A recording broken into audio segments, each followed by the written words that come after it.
Now I'd like to have a look at some of the conceptual design features in Revit architecture, focusing on form making and editing, divided surfaces, and custom components.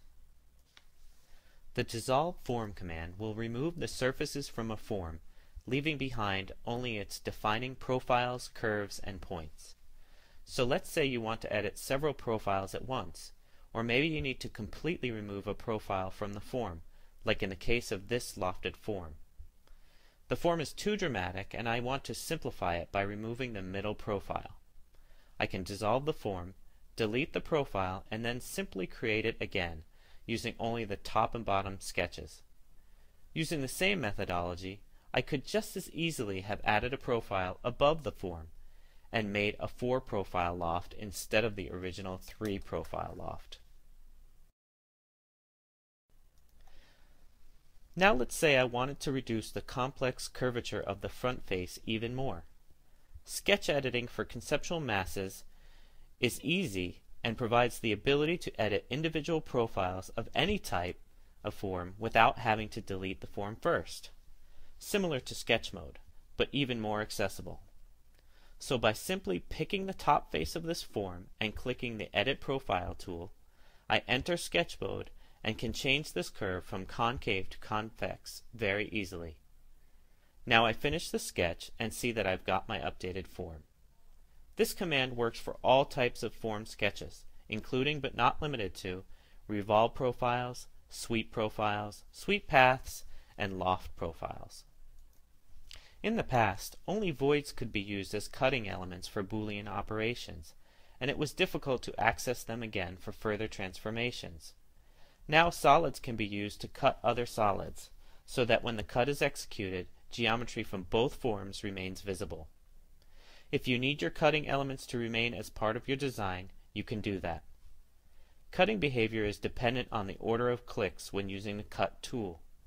You'll see the specific results of the transformation if you hide each of the elements in turn. Right here, I'm using the X-ray tool to demonstrate the results. Another interesting feature that will help your design workflow is the Workplane Viewer. The Workplane Viewer is a temporary view window that dynamically aligns to the active workplane and displays geometry associated with that workplane. This feature is valuable when inspecting or editing complex forms. So let's say I've changed the overall form of the cutting element in the model. The top face is now sloping, and I'd like to sketch some lines on this face. I know that Revit will automatically set the face as the active workplane when I move my mouse over it when sketching. But I can also open up the active workplane viewer to align exactly to that face. This view is not a permanent view, and you will notice that it has not been added to the project browser. However, it is an editable view. So now I can see the top face of the form in the view and other related elements. But as my active workplane changes throughout my workflow, the view contents and orientation update dynamically, providing me with an optimized working view at all times. Divided surfaces can be split by levels, reference planes, and model lines. So divided surface patterns can be made up of any combination of UV grids and these intersects. So now I'd like to open up a more simplified version of my form. By default, when I divide the surface on this form, it is split up into 2 directions, with U and V grids. As usual, I can toggle on and off these grid divisions, but now I'd like to show you how to divide the surface with intersects. First, I'll apply a pattern to the divided surface, and then turn off the U grid divisions. Next, I'll turn on some model lines that I have already created, and using the Intersects tool, you'll see how easy it is to create custom surface patterns for your conceptual designs. This is an extremely powerful tool and extends the capabilities of surface rationalization beyond uniform two-way patterns.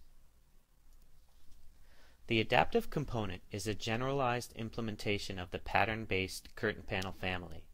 It is designed to handle cases where components need to flexibly adapt to many unique contextual conditions. So now let's open another version of our form, which has a custom curtain system in it. You'll notice that the edge panels are missing, and I'd like to fill those in. One of the most common uses of the adaptive component is to fill in these edge panels. So after loading my new component into my conceptual design, I simply drag it from the project browser to the canvas and click the points which I want it to connect to. This tool provides unlimited control over your custom curtain systems and unlocks a variety of exciting workflows.